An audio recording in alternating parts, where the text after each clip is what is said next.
So we are live. So for those of you watching live, welcome. For those of you watching on replay, welcome also. So I always say this. I I don't introduce my guest other than their first name. So Stéphane, because I want the guest to introduce themselves because it's something that I think that you'll hit the highlights of what you want most people to know about you. So could you just give a brief introduction and any sort of context you think might be useful for this conversation? Well, my name is Stéphane Compain. I've been an entrepreneur for the past 9 years, and I've always worked in the global mobility industry, whether in the removal services and now immigration and relocation. I'm married, and my wife is also my business partner, and I have 3 grown-up children. And for the past 3 months, I'm a grandfather. Oh, congratulations! Nice. A granddaughter or a grandson? What A did you? grandson. A Okay, grandson, yeah. nice. Are you close by to your grandson? So it's my oldest son, and he's living in Geneva, so it's 5 hour drive. So, but we Okay. were on holiday together for 2 weeks with the whole family and the daughters-in-law. So yeah, I enjoyed family time, which is really important for me and for a lot of people, I suppose. Yeah, fantastic. Congratulations. Thank you. So I guess the reason I want to have this conversation is actually very selfish because there's so much interesting things about you. There's parts that I see of myself in you.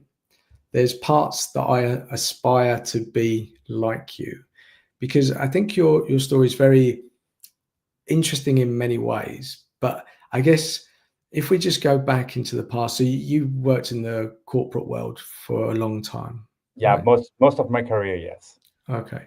And then what was the trigger and you left and you started your own company? What was that defining moment? What was the trigger for you? Well, I lost my job.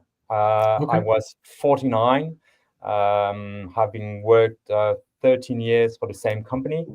I was a country manager of an international group in Luxembourg, and they decided that there was they were restructuring a lot of the branches around Europe, and decided that country managers were not needed anymore, and that they would set up regional managers instead.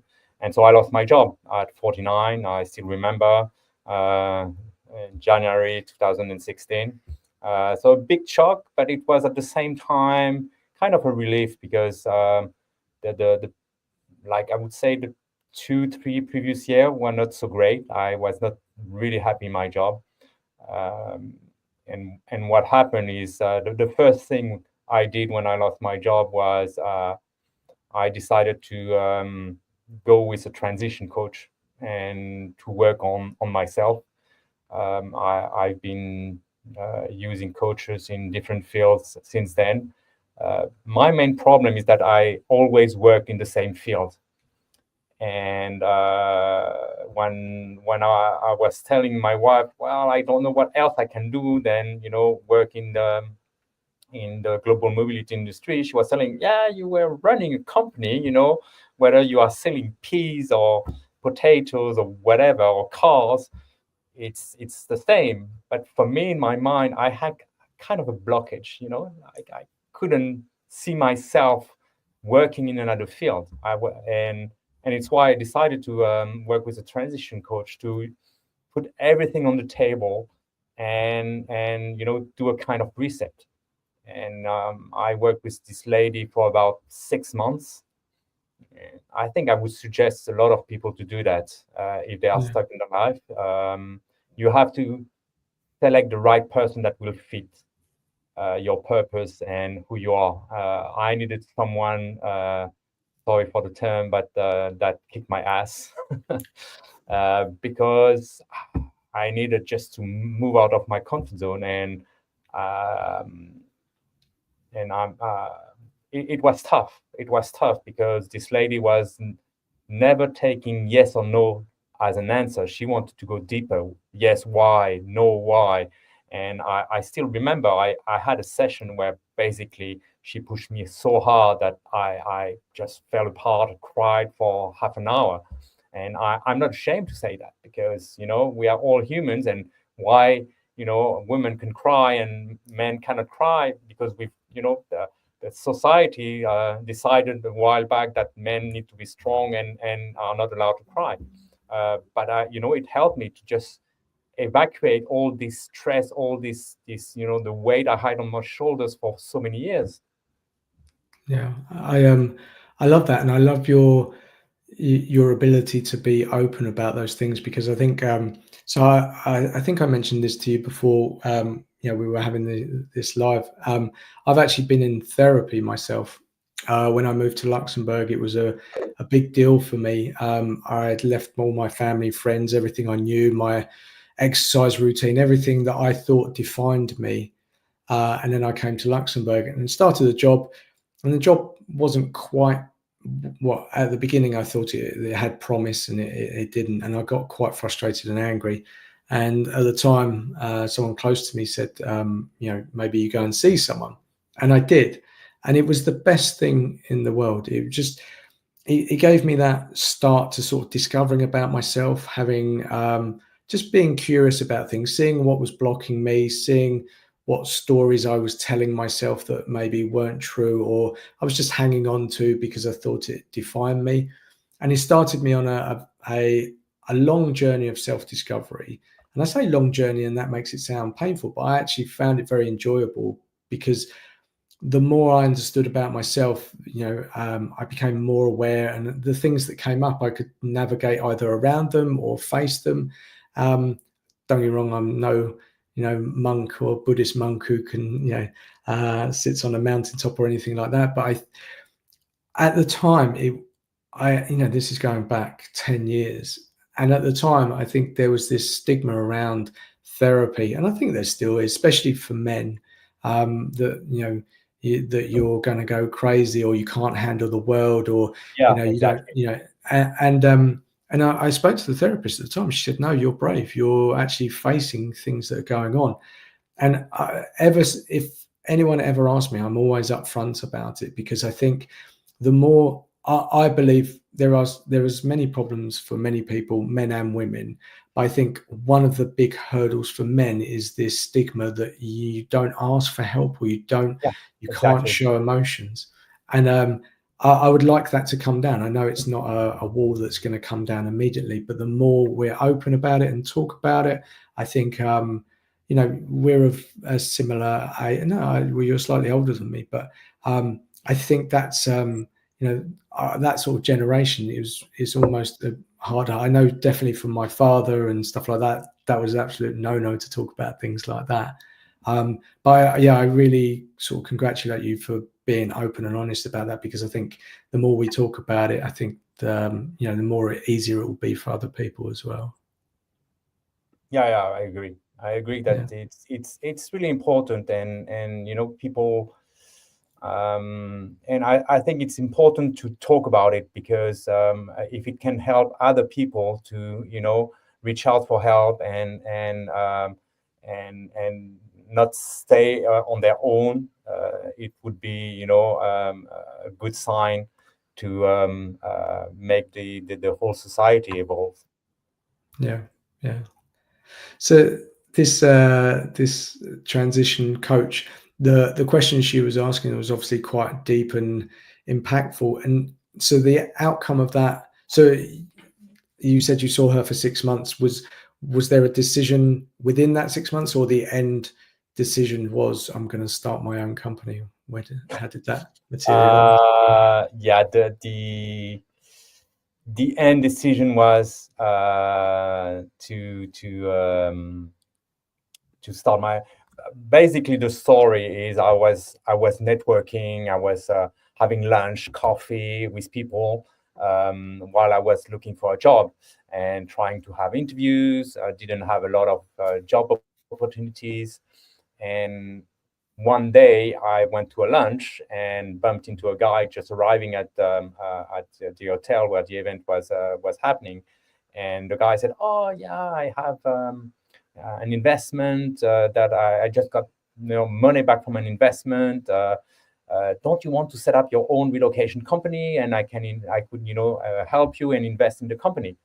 And so we discussed like 10 minutes, and it was kind of the light at the end of the tunnel. It was like, wow, this is it. you know i i I cannot find a job. Why don't I create my own job? I always loved the mobility industry and the relocation and immigration, but I was never able to do it the way I wanted because I was part of a big corporate international company. And I I spent the whole lunch, not being able to concentrate. And I came back home and I told my wife, you know what, we'll set up the company together. You are very well experienced on the operation part. I know how to run a company, and putting all strengths together, will make it work. And I I think I had one last appointment with my coach, and I arrived and said, okay, so what happened since last time? Did you move forward with your reflection on what you want to do? And I told her, I'm going to set up my company. And she said, I knew it. So Okay. basically, the whole journey where I did all those exercise and she challenged me, and we reflected on what I liked, what I disliked in my previous job, what I didn't want to have in my new job, and what I really wanted to have in my new job. And all this journey arrived at the decision, and I didn't realize it. Do you think she realized? Well, I asked somebody that I know, so I asked her, and she said, "Yeah, I was sure that you were going to go this path at one point." And so I Yeah. wasn't surprised when you came back and say, "I'm going to set up my company." It was, the logical next step. That's amazing. And this is what I love about you. You say so much stuff because I think if she'd have told you that at the beginning, maybe that wouldn't have resonated, or you would have pushed that idea. It had to come from you. You had to do the work. You had to go through Yes, the exactly. pain and the And questions. I had to be ready because I still remember. So when I lost my job, I went around to see my clients, telling them that I was leaving, but there was a team that was here. And one of my big clients, the lady said, "Oh, Stéphane, I'm not happy about what's happening to you. Why don't you set up your own company and we'll follow you?" And at that time, I said, "No, no, no, it's not for me." So you Do see, you Spain. do you think at the because do you think at the time that was just like a blind spot, or you were thinking you would do something completely different? What? um, I, I was always.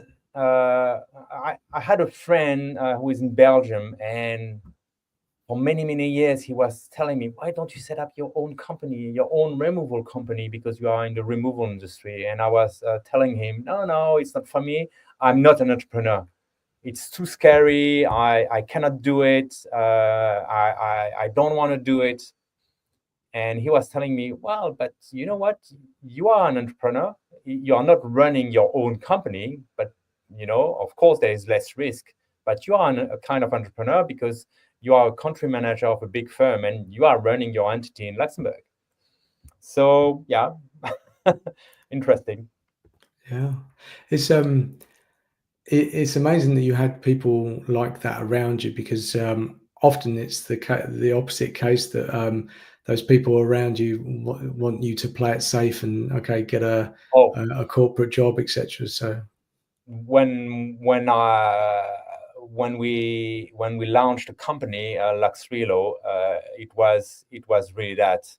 Uh, we um, we I mean, people try to tell us that it wasn't for us, and that we wouldn't make it, and we realized that we didn't have a lot of support from our friends and family. Not all of them, but some of them. So Yeah. there is a mentor that I've been working with who is saying, it's the difficulty is that as you are changing, you will lose some people on the way, and and you will find new people, a new, how do you say in English, herd, when there's a Yeah. group of Yeah. Yeah. animals. Yeah. So you are leaving one herd and moving to a new one, and so you will have a lonely journey for a while because you change, and you will be alone because your the people you were with for a long time, they don't understand you. You don't have the same um, dreams. You don't have the same needs, and slowly, you are replacing some of the people. Yeah. And I think that's a really interesting point, because so a big part of these conversations I want to have is that, for me, the world of work is changing. Yet we still have so many companies that are trying to do things the old way, push everyone through, I say, the big sausage machine, and just, almost like have robots, which, we've got AI now. So, that's a whole different conversation. But I see a lot of people very unhappy with their work, and now Yeah. I have this strange all or nothing thinking. So for a long time, I said I didn't want to work for a corporate. So the only option for me was to start my own business. But there is this area in between where you can partner with other people, etc. So I have to be careful. But this transition from being surrounded by people and friends, and then starting something new.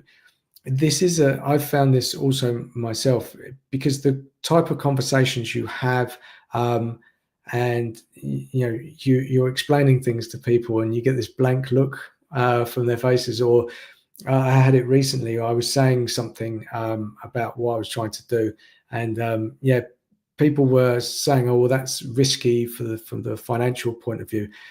And then I realized this wasn't about me. This was about them. They were projecting some of the insecurities that they had on me. But it took me a moment to realize, because I felt at the beginning that they had my best interests at heart, and the people that care about me.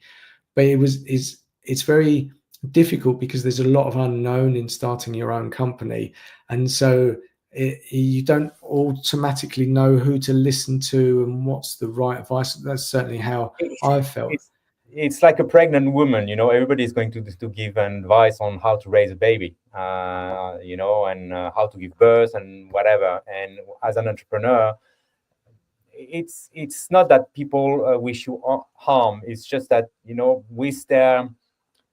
with their view on their life and on what's going around them, they are giving you advice, which I mean, I can understand, and I can accept in their situation, but might not be the best, advice for you. And you have you what I discovered as well is that you should listen to people that are higher and better than you. Yeah.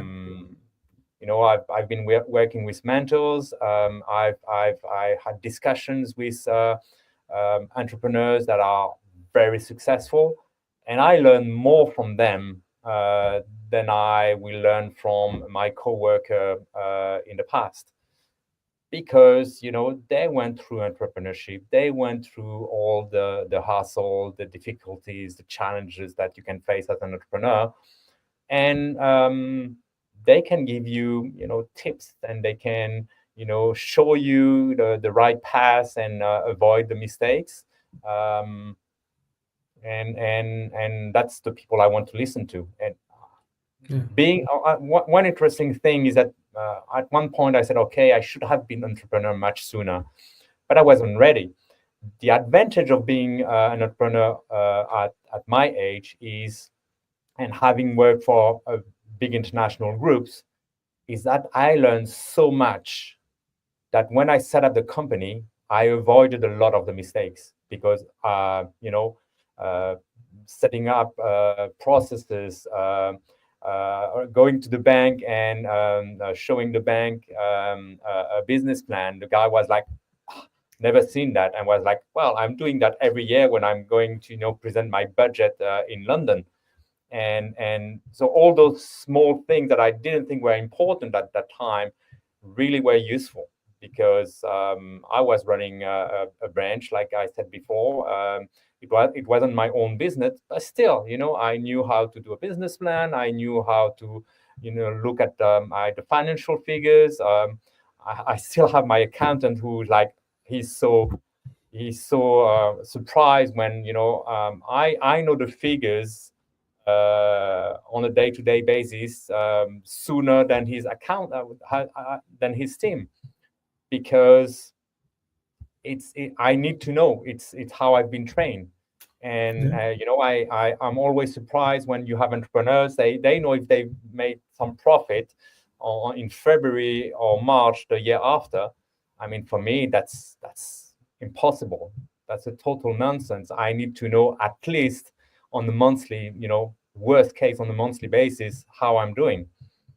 Yeah.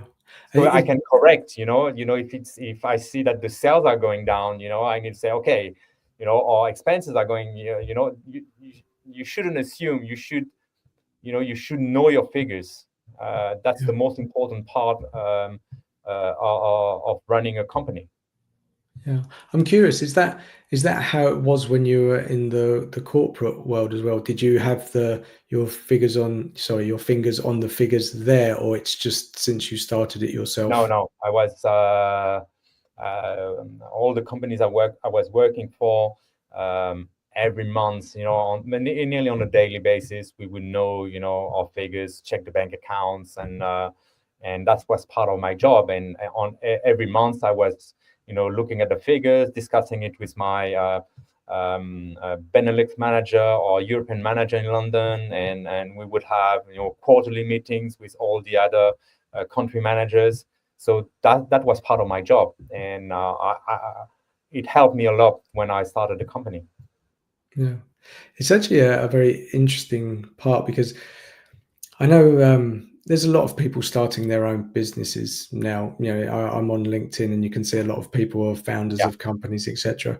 But when you actually start to talk to them, you realize that the finance part of it it's almost a bit of a black hole. It's something they don't want to open their eyes to, and it's you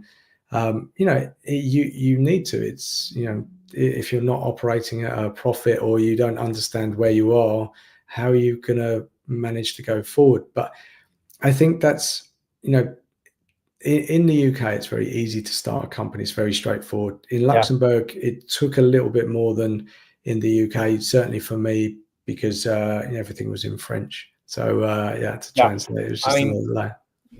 Yeah, for me, when people are saying that it's difficult to open a company in Luxembourg, I think it's quite straightforward and easy. The first time I did it myself, and then I set up a second company that decided to close it down. Another story, but then I used my accountant. He did it for me, prepared everything. I had just to sign, check. That's it, and it took 2 weeks to do it. So I know that in some countries it's faster than that, but in Luxembourg, whether you like it or not, you have some boundaries to make sure that when you are setting up a company, at least you have some experience, and that you have the financials and so on. Is it the right path or not? I don't know, but for me, it's not complicated. Yeah. So let's just go back to this point. So you've agreed with your wife that you will be co-founders of this company, and I know we've talked about this again. All this great stuff came out in our initial conversation, because when you say I'm going to work with my partner, a lot of people sort of cringe, because I know a lot of people go, I want to go to work to get away from my family. That's I want those things to be separate. but it works very well for you. You've been in business for 8+ years, and the dynamic between you is excellent. And you explained this to me, that it just works so well. And the secret, I'll let you reveal it. What was the secret for you? You know what you're saying? I think that 90% that of the people that we are meeting, when we tell them that we are working as, husband and wife, 90% of the people say, I would not be able to do it. That's the reality. How can you do it? I will never be able to do it. We are getting along very well as a couple, but working with her, working with him is impossible.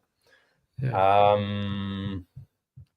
I don't know what's I mean, I partially know why it's working for us. First, we met at university, so we did our studies together.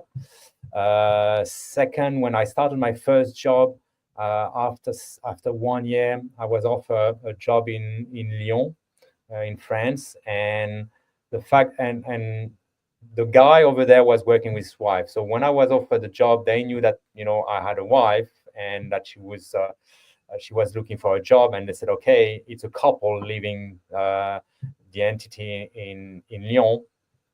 So they asked me, do you think your wife would be interested by the job? So we worked like 2 years together. So we knew it would work. And I think the most important part is the fact that we have different jobs within the company. Yes. So Sandrine is in charge of HR and the operations, and I'm in charge of the sales and finance. So we are not stepping on each other's toes, and we take the decision together. We are very often doing our management meetings when we are driving in our car because we are stuck, and we only have we have that we have time to do it. Yeah. I think another important thing is that at that time, having started late, two of our children had left home. We only had our daughter, but she was nearly going to university. Okay. So we had plenty of time and we could manage our time as we wanted. I think it would be a bit more difficult when you have young children. It's a bit challenge. It can be a bit challenging because it's already difficult to raise children. You have schools. You have to keep a strict timetable in terms of at what time you eat, at what time you go to bed, and so on and so on. So I think it helped a lot that we didn't have any children at home for the past 4 years now. So we can focus on our job. It's my wife is sometimes saying it's like our fourth baby. I think there's so much in that it's great that you basically do different roles within the company, and I think oftentimes people form a company as a partnership, and they have the same vision, but they also want to do the same job, and that's where the conflict can come in, because that might work in the initial stages, but yeah, there's always going to be maybe a difference. They both have control, like you said. Your wife has the HR, and sorry, what was the other part she does? The operations. So she's managing our team of consultants that is helping expatriates arriving in Luxembourg. Yeah, so she's got that side, and you're clearly the finance guy, right? So and I think they are complementary skill sets, and they require different maybe attitudes in certain ways as well. So I think that's a powerful thing. Where the problem I've seen it as well. You have two people that really want the best, but they're trying to almost fight for the same position, and that creates. I think it's there's excitement in the beginning. That's the most difficult part. Whether it's your wife or husband, or if it's a partner, if you both want to do the same job, have the same role, then it won't work. I mean, I've been to a mastermind event a few months back, and there was a few couples that were coached, and they had difficult time because basically they wanted to be each one wanted to be the boss, and each one wanted to take the final decision, and at one point there can be only one CEO. Yes. Yeah. And in your family, and in a family as well, you can have a board meeting with your partner and discuss on the education of the kids or whatever, but at one point someone has to take the final decision. Yeah. Yes. Yeah. I mean, we reach agreements, but sometimes I would say, okay, we have to do that. And, on the operational part, I mean, Sandrine is taking most of the decision because she knows better than me. She handles everything very well. And I let her take the decision. Yeah. I can give my advice, but she knows better than me. Yeah. And I think this is actually a huge reason that a lot of people in companies dislike their job. So I've heard this recently, and there was a statistic. It was quite shocking. I can't remember exactly what it was, but they were saying that something like 75% of people like their job, but they're not allowed to get on with it. Basically, they have a boss or a manager that just doesn't allow them to do things the way that they want to do, and then they have to attend all these meetings, etc. And basically, they're saying, there's a lot of micromanagement. Yeah. Yes. And that's the main issue. If you don't trust people, then it's very, very, very difficult to make it work. Yeah. Yeah.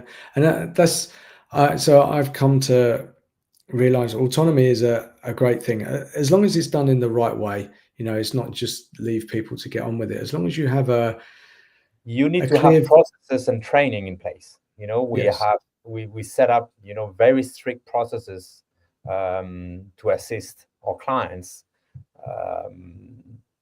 but we have to train and to retrain our consultant to be sure that they follow the process, of course.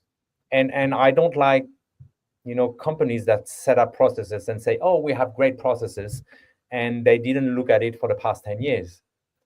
For us, a process is something that is lively process, because things are changing, legislation are changing, or you realize that suddenly something that is very clear for you, the client doesn't understand your instructions. So it's not that the client is stupid, is that maybe the way you explain it, that is for you, it's why doesn't he understand? Because you do it every day and it's your language and it's your business. But for the person in front of you, maybe the person doesn't understand. So it's important to say, okay, how can we improve that so that it's easier for the person to understand?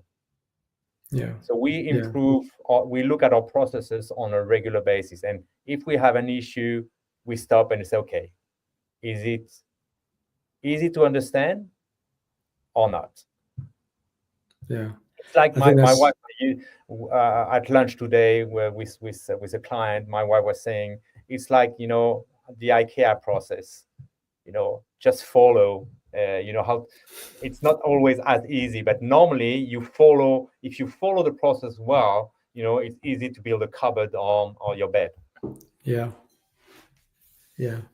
Yeah. I think I've worked in corporates a long time, and one of the common things was, when you were training someone new, the phrase was, well, that's the way we've always done it. And that used to drive me insane because after a while you have so many processes, so many things that were put in place maybe for a client 10 years ago that no longer exists, and you're wasting time, energy, but no one's questioning that, and it's just okay. And oftentimes as a new person, you come in and you ask that question why, and then you're just told that, and then when you try and question it, you're made to feel small. I've certainly felt that way, and it's having someone fresh into your company is a great opportunity to bring a new perspective Totally. and to challenge that. So You know what I've been doing for many years is every new hire on the first day, what I'm telling them is we are doing things a certain way.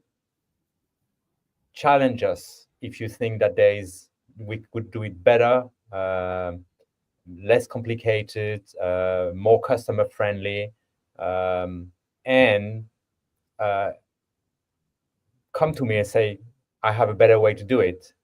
And I might say, wow, it's so, crazy that we didn't think about it. Or, well, there is a reason why we are doing it that way, so we won't be able to change. yeah, But I want to be challenged because, if you stay, it's why so many companies are dying after a while, is that, they've been doing certain things. I mean, look at, famous brand name Kodak saying, okay, we are doing, you know, agentic printing, and then you have smartphone now and digital cameras, and they didn't realize that maybe they should have listened to their customers or to their employees saying, okay, there's this going on the market, maybe we should look at it. yeah, yeah. Yeah, I think sometimes companies think that they're too big to fail, and I I I think oftentimes ego gets in the way. Oh, We think that we're better, and we don't listen to people. But uh, just because you've got a young person entering your company, I think that is irrelevant in terms of their age. It's what they can bring to the company, and I think you know yeah, they might have an amazing skill set. You've hired them, use them for everything that they can bring, and they'll feel seen and heard. That's just a win-win for everybody. But like I say, ego seems to be in so that's much of what we do. that's the main problems. When we were talking about how to work as a couple, or with a partner, very often why it doesn't work, it's the ego. I want to be the boss, I want to take the decision, I want to manage everything, and the other one says the same thing, and I'm like, okay, but if we do that, then it's not going to work. Yeah, uh, that's or I want to earn, I have 70% of the shares, and of course you have to protect yourself, whether you are in a couple or with a partner. But at one point, if you want to set up a business, you have to accept, okay, maybe you have 70% of the share, but on the other side, I will get a higher salary to be better protected. yeah, You always have solutions. yeah. And I heard this the other day. Um, I can't remember. It must have been on a podcast, and it was about negotiation, and oftentimes they were talking about negotiations in business. Oftentimes negotiation is that one gets a better deal than the other, and what this guy was saying was no, negotiation should be that both of you walk away feeling that the deal was fair, because if you do it the wrong way around, that's going to cause resentment. That's going to create something along the line. Maybe 10 years later, just in your example, oh yeah, I said I'd accept 30% share, or a lower salary, and it creeps in. It shows up in so many ways, and business doesn't need to be that way. I don't know if there's just this way of, oh yeah, we've struck an amazing deal, or whatever, but it isn't that one loses and one wins. Both need to win. It needs to be the right thing for both parties, and I think we skip over that a lot. Yeah, and you have to set up rules. I mean, I was talking about one of those couple that was coach in a mastermind, and at an event, and they set up their company with 50-50 percent of the shares. And the coach, the mentor said, "You are crazy. It's not even if you are a couple," and they were struggling as partners and as a couple. And the guy said, somebody needs to have more share than the other, because somebody needs to take, the final decision.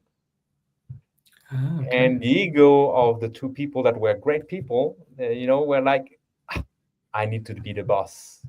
I need to have, you cannot have more shares than me, so let's do 50-50. Okay.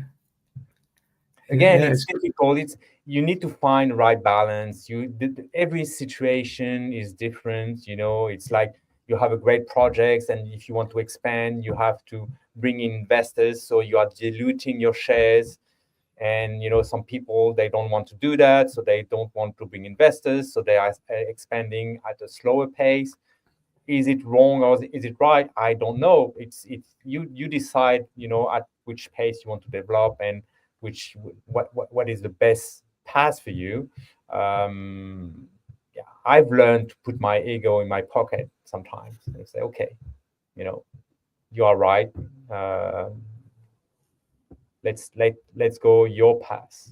Or I made a mistake, and I took the wrong decision, or I reacted badly, or yeah, I accept that now, which might not have been the case in the past.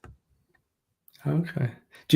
Have you learned that through business? Is that just something that you realized, or how did that come around? I think it's discussions with people. I've worked with mentors and business coaches for the past 6 years, I think. Everything around mindset, about around business, about. So I'm a big fan of coaches and mentoring, because you need to learn from the best, and people have made mistakes. And so when I'm working with coaches, I'm mainly working with coaches that have past entrepreneurial experience, Yes. because they know what they are talking about. I'm a bit more concerned when somebody lost his job or is not happy with his job and decide, I'm leaving my corporate job as an employee, and I'm going to teach you, how to run your company. Well, the person might be great, but still the person will lack, all this experience as an entrepreneur. And that might help you with the mindset, but to run a business might be more difficult.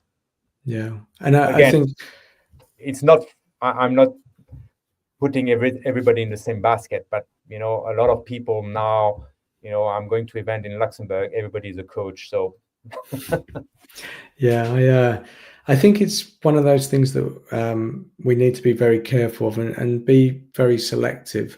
It's the same with therapists, same with coaches. You need to have a good relationship, but also don't just take the first interaction as the right one. Do some research, and it's they may be successful, but not in the field that you actually want them to be. So I think of this. So I'm actually divorced. I went through that. That doesn't mean that I could coach you through, being divorced, because there's so many different types, and I think a lot of people, yes, you can get a certification for things, and yes, you have to have worked at it, but it doesn't make you an But effective it coach. also needs to work both ways, because I really enjoyed, and I really think that the lady that helped me to my transition, uh, uh, she was really a great person, and I was so happy with the work she's done on me.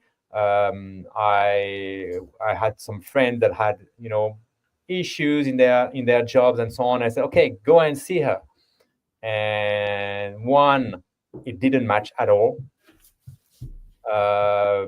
because the lady was very pushy, and it's what I wanted, and but the other person didn't really like that, and the other person wasn't ready to accept that maybe part of the problem he had was coming from him and not only from the employer. Yeah. It's like in a divorce. It's not, you cannot blame only one party. You Yes. have two players. Yeah. Yes, maybe something was done wrong was by somebody, but on the other side, there is also something wrong, that has been done. You have two Yeah. players. So, Yeah. you cannot blame one person. Yeah. Yeah. So just digging into this, what I'm getting from you is that there is this hunger to learn and to be surrounded by successful people. You've talked about seeking out mentors and coaches and going to the mastermind. That's um, uh, a lot of people don't do that. They think that they can do it all themselves. Is this something that you've always done? You wanted to learn, you want to be around these people, or is it something that's come as part of setting up your business? Um, I always wanted to learn, but I mean, it really, um, I think it really started since I was an entrepreneur. I suddenly realized that uh,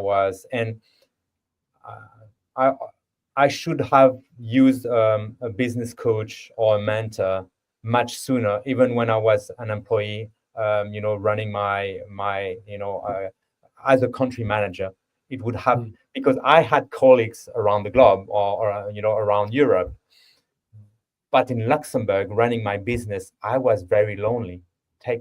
Of course, I had, my boss in London and so on, but on a day-to-day basis, I was taking my decision by myself. And sometimes, you need somebody who's challenging you. So I think it was like 2 years into entrepreneurship. I went to an event and met this guy. We exchanged cards, and then he invited me to a workshop. Then I went to a second one, and realized that it's talking to the people around the table that were entrepreneurs, or wanted to be entrepreneurs. It was like-minded people, and I said, okay, I need some help. I need someone that will. The main issue when you start your business is that you are 100% into the operation. And at one point, if you don't step back to look at your business instead of being into your business, you will just burn your wings. Mm. So we started with this guy, David Holland. I don't know if you know him. Yeah, he's reached out to me, so we're actually gonna meet Yeah. up. Yeah, he looks So like a very that was interesting guy. So, our first mentor, business coach, who was kicking our ass and challenging us and guiding us, and help us to go through the COVID time. And he was like, every week we had a 1 hour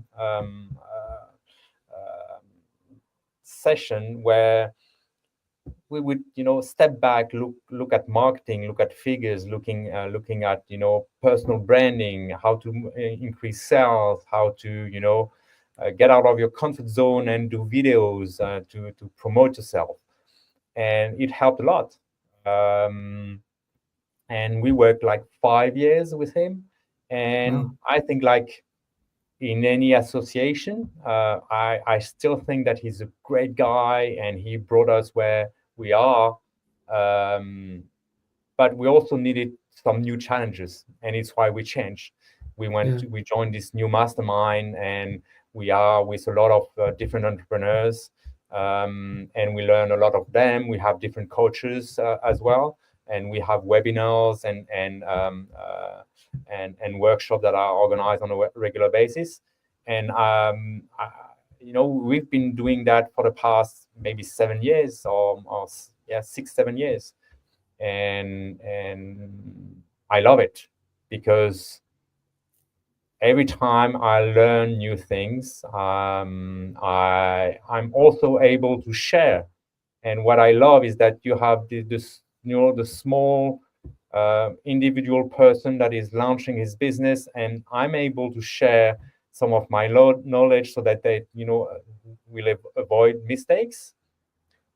And on the other side, I can learn from them as well, from, I don't know, new marketing techniques. You were talking about young people joining a company. They will tell me, oh yeah, you can use AI this way, or you can use this program that will help you, or and this, and then you have an exchange. And for me, wow, I feel so great when I have those kind of discussions, and my mind is boiling, and I have new ideas, and it helped me to be in a positive energy in my business as well. Yeah. I just want to come back on, I think, as part of that, one of the things that you said earlier on, and when you started that conversation, you were saying how lonely it was for you in your corporate job. And this is something that so I reach out to a lot of people on LinkedIn to basically build up my network and try to have these conversations. And one of the questions I ask is, what is something that's not talked about often on LinkedIn? And it's about resilience, especially as a leader or a founder, etc. Because I think sometimes there's this stereotype that the leader of a company, man, woman, doesn't matter, obviously, that they carry all the burden, they carry all the decisions, they're doing 1,000 different things, and that they're almost like robots, and that's okay. But I know burnout is on the rise in Luxembourg, not just in founder or CEO positions. It's everywhere, because we're asking a lot of ourselves. It's not just the company that's asking a lot of us. We're asking a lot of ourselves, and we're just adding more to our plate rather than saying, right, what needs to come out before I add something to it. But one of the things that I really feel is not talked about is this senior level. It's very lonely. People are trying to protect their people. They don't share all of the knowledge because, just say you're having a bad financial quarter or whatever it is, and you think that you're going to worry your team or your employees, and that you're carrying a huge burden on your shoulders. And it's very lonely, and people don't talk about it, and they don't seek the help for it. When I left my previous company, suddenly there was a regional manager based in the Netherlands, and there was no manager in Luxembourg. So basically, there was no one in between my team and head office in London. And I remember having discussions with my team a few months after I left, and they were saying, "Wow, Stéphane, we didn't realize how much reporting, emails, requests of whatever you received, and you were protecting us from that." And they were saying, we don't know how you handle it. And at one point, I also realized that I didn't really handle it well. At the last 2-3 years before I left, I was not happy in my job. I realized I had a burnout. I knew it, but I hid it to myself. Yeah. I just hid it. I think that now I'm really telling people around me, if you have an issue, raise your hand and ask for help. And I said, okay, I'm not asking help from my family. I'm not asking help to my colleagues. And I try to handle everything by myself, which is totally wrong. Yes. I was listening to a podcast last week, which was very interesting. And you were talking about burnout, uh, mainly because of your professional life. But there is also a big part now is coming from your personal life. The thing is that the person was telling your brain nowadays is constantly active. You don't have You're going for a run, and I'm sorry, I'm doing it. You are listening to a podcast or listening to music. You're going to for a walk with your dog. You're listening to a podcast or music. Um, you are at home. You are scrolling. You're going to the toilets. You're scrolling on. So basically, your brain is never stopping. Yes. And the guy was saying you need at least 3 times per day to do a kind of meditation, whatever it is, a break, 3 times, like 2-3 minutes per day. You need to give a break to your brain. And a lot of the burnout is coming from you're not giving any break to your brain. Yeah. You wake up, you are on your phone. You go to bed, you're maybe still looking at your phone, and in the middle, you drive on the road. And my wife often says, I said, she's saying, oh, I'm never listening to music or whatever. The radio is off. I need to have a break in my car when I'm driving home. Okay. I said, yeah. Well, I don't really like that, but now I understand that maybe it's important just to recharge your brain. Yeah. Yeah. It's I think so. I've said this quite a lot. I think awareness is like a superpower if you're aware of what's actually going on. And as you were talking, you described me to a T. When I do something, even if it's cooking, I go, oh, okay, I'm going to make some breakfast for my kids. Yeah, I listen to a podcast or something, and I'm like, why? Like, it's almost it scares me sometimes. It's like I can't be alone with my own thoughts. It's like, okay, what sort of demon's going to come up? But the reality is, so I do try and go for a walk every morning when I'm in Luxembourg, and I don't take my phone because it's 35 minutes.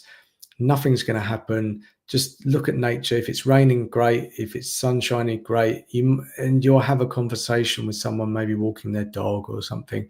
But it takes you away from all that other stuff. But I have to be very conscious because, like you said, get in the car, music's on. It's almost, I think my car automatically has the radio on or the Yeah, music. So it's just, yeah. and you have to actively fight against that. I've been very good in, for a long time, of my phone never sits near the bedside table. I charge it outside. So, So um, for several months, what I've done now is that at 10 p.m., except from the phone, you have this setting that you can put all the apps are shut down until 7 in the morning. Of course, I can override that if needed, but at 10, everything stops. So I say, okay. Sometime I just say, okay, override that, and say, okay, I'm still going to look at that. But I know that now I try to stick to that. And I've yeah, put a timeline on the time I spend on social media. okay, So at a certain point, all my social media just shut down on my phone. okay. If I spend That's more than, I don't know, 1 hour or 1 hour and a half on social media, wow.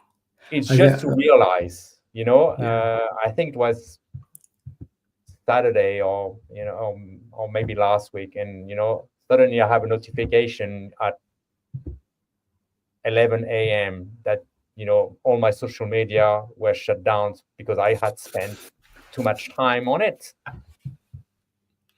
Of course, I can say, okay, I want to continue to look at Facebook or whatever, or Instagram, but it makes me realize that, oh, be careful. If it happened once that I continue to look at social media, I do it consciously. But I Yeah. have this reminder, say, okay, Stefan, it's 11 a.m. and you've been, already you use your all day time on social media. Yeah. Because this is a very interesting thing. So when I started my business, so I was let go of from my last job, and so this is about a year and a half ago now. And I spent a lot of time with a coach, and I was very conscious about where I was spending my time. So I kind of went the reverse way around. I tried to build blocks into my day. So I do breath work. It doesn't always work by as much as I can do it. It's minimum 20 minutes a day. I try and exercise 5 days a week. I try not to look at my phone first thing that I wake up. That's very aspirational. It sounds like I've got it all dialed in and I know what I'm doing, but that's not the case. But I have to be. What I realised is that I do a plan for the week of okay what I want to achieve. The reality is so much creeps in that you don't record. So the reality is different than what you plan. And so much of that can be in social media. You pick up your phone to say, oh, I need to check my bank account to see if the money's arrived from a client or whatever. But then, oh, okay, yeah, I've just dialed into LinkedIn, or okay, yeah, I'm like you say, I'm going to the bathroom. Okay, I'm just going to check this. And I kind of wanted to almost have like a GoPro on my head and like record actually what you're doing throughout the day, because I believe for everybody, we say we don't have time, but we are constantly switching context, doing Yeah. things that we don't realize because it's like a default. It's automatic. The phone's there, we pick it up, and I don't know if you read the book. I don't remember the one thing no, from Gary. I know it's basically it's the fact that you should focus on one thing per day, one thing per month. Because if you are just jumping from one thing to the other, you don't achieve anything, yeah, and it's very difficult. yeah, I try to implement it, and then you have emergencies, but it's interesting because my mentor is saying improve by 1% per day. Don't try to go 100%, the first week. You won't achieve it, and you will be frustrated because you won't make it. Improve 1% per day and look at where you will arrive at the end of the year. If you just improve your training, your workout 1% per day, your walking distance 1% per day. At the end of the year, you know how many kilometers you're going to walk every day if you do that. Small yeah, things, and we tend to say, okay, I'm going to start running, and my aim is to do a marathon. No, start slowly. It's like my wife is always saying, oh, I'm only able to run 5 kilometers and I'm not running fast. Who cares? Next week you will run 5.1 kilometers, and the week after 5.40, whatever. yeah. It's just as long as you improve, and whether in your personal life or in your business life, you are on the right path. Yeah. I think the point that you also said there was that we try to run a marathon. We I don't know why it is, if it's the world that we're in or social media sort of celebrates these huge wins quickly and hack the system. Okay, but for me, so exercise was one of those things that I people like it's a good example of what you said. People want to run and then they say, right, I'm going to do a marathon. But for me, I'd rather never run a marathon, but run every day for the rest of my life. If Yeah. that's, so, but people think, okay, yeah, I want to get fit and lose weight. And it's okay, yeah, I've got to lose this amount of weight.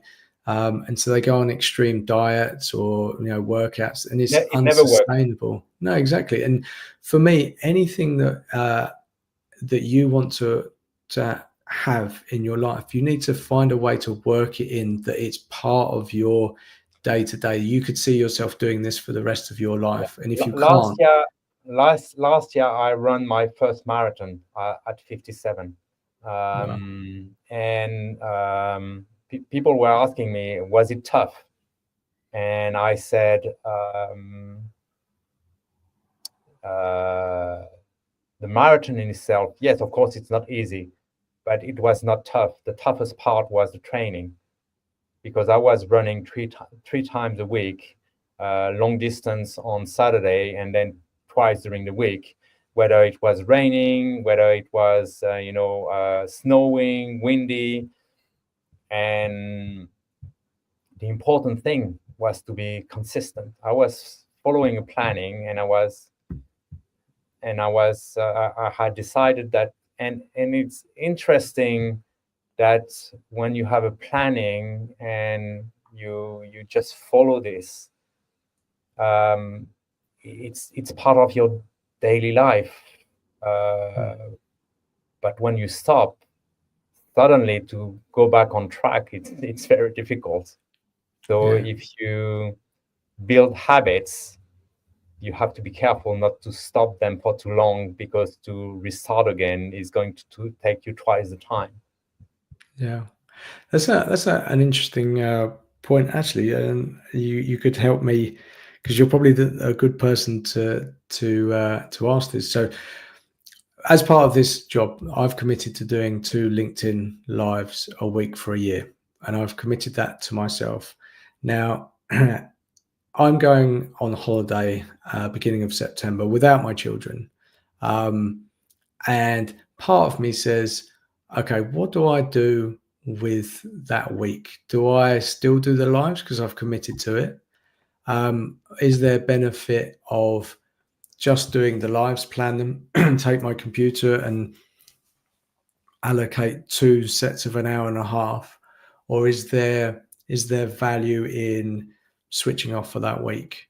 And I'm only in the start of the company, so there's part of me that says, "Oh, what do I do?" So, how did it There work is for no, you? for me, there is no right and wrong option. Um, for me, being able to go somewhere.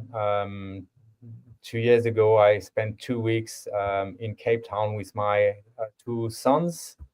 And at first, I said, "Oh, I don't want to go because I already took holidays for Christmas," and then I said, "Okay, I'll go because my kids asked me to come with them." And when your kids ask and they are grown up, and I said, "Okay, they ask you to come on holiday with them, it won't be, every time." So I said, "Okay, let's go for it." But I decided that I still needed to work, but I was in an environment where I was sitting in front of a nice garden with the swimming pool, and I was working in the morning and late in the evening, and the rest of the day I was enjoying my life and kite surfing and visiting, but it was okay. I have. I think it's a personal decision to decide if I like. I still posted a few times during my 2 weeks holidays, because I think for me it's important for the visibility and the personal branding, and also for the LinkedIn algorithm. So Mm, I did that. But of course, when you are doing LinkedIn Live, it's difficult because you need to do it, on a specific date, at a specific hour. But posts, you can prepare them in advance and post them. Um, if you feel happy to be on sitting, I don't know where you're going, but on the beach and having your drink, and then you're doing your LinkedIn live on the nice beach of Portugal. There's a bit of sound of the waves behind you. Fine. If you are happy with it, if you are at peace with it, why not? Nobody's going to blame you. And if you decide that I need to shut down completely for 2 weeks, who cares? yeah, yeah. Amazing. Yeah, it was.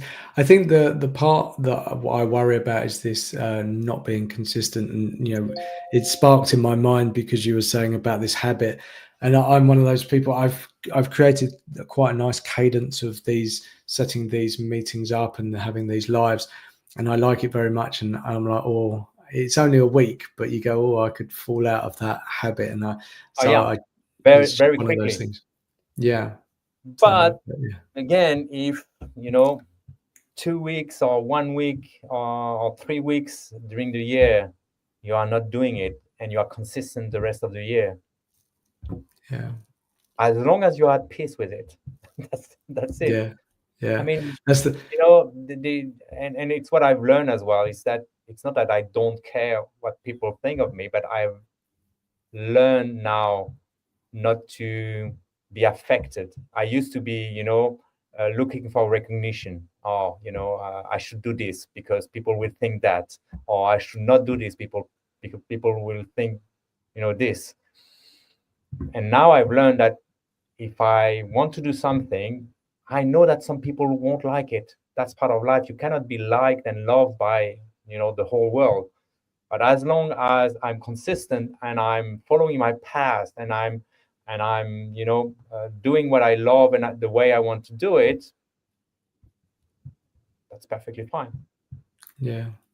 I love that side of things. I would say I'm a born people pleaser, but I don't think anyone's born a people pleaser. They're just things happen that they want approval from other people. So I'm very much trying to move away from that, trying to be aware when it's showing up and sort of correcting as I go, but always in a kind way. I used to beat myself up quite a lot for things that I didn't think were serving me very well. But I think a lot of this is about being kind to yourself and just going, okay, I'm learning, I'm trying, etc. Yeah.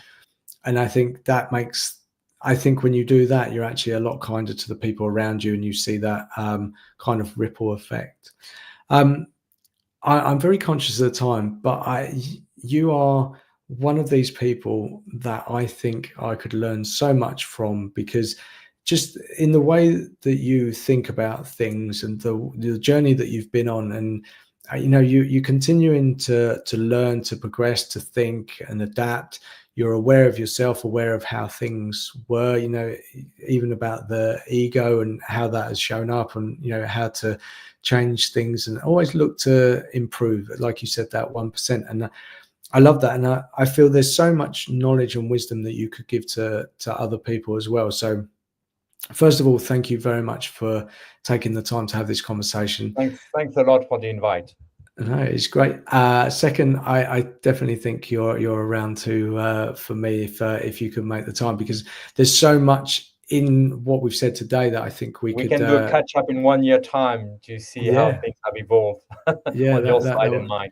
yeah, that would be amazing. And there's even topics that we didn't cover off that I would have liked to have covered. But you've given me so much gold, so much to think about, and again in such a beautiful way. So I'm really pleased to come across people like you that do business in such a genuine way, and I really like that. So thank you very much for what you're doing. Thank you for your time. Thank you for sharing. Thank you for the discussion. I really enjoyed it, and yeah, I like to share what I've learned, which is what I think, but people might disagree with the way I say things, or but now again, like I said before, I learned to accept that you cannot be liked by everybody. People might not understand what you are saying, but I try to share my experience so that if it can benefit at least to a few people, that would be great. Yeah, yeah, that's fantastic, and I think giving that back to other people as well is such a great great thing to do. So yeah, it's great. The last thing is, it's been sitting in my mind ever since the beginning of this conversation. How good you look for 57 years old. So you must be doing something absolutely I, amazing. So, the in June, I went to see my parents, and I laughing, I hugged my mom, saying, "Thanks for your gene." okay, Yeah, I don't know. I'm lucky to. Of course, I'm conscious of eating well and exercise, but you have things that you cannot control. This your genes. I look younger than everybody's think that I look younger than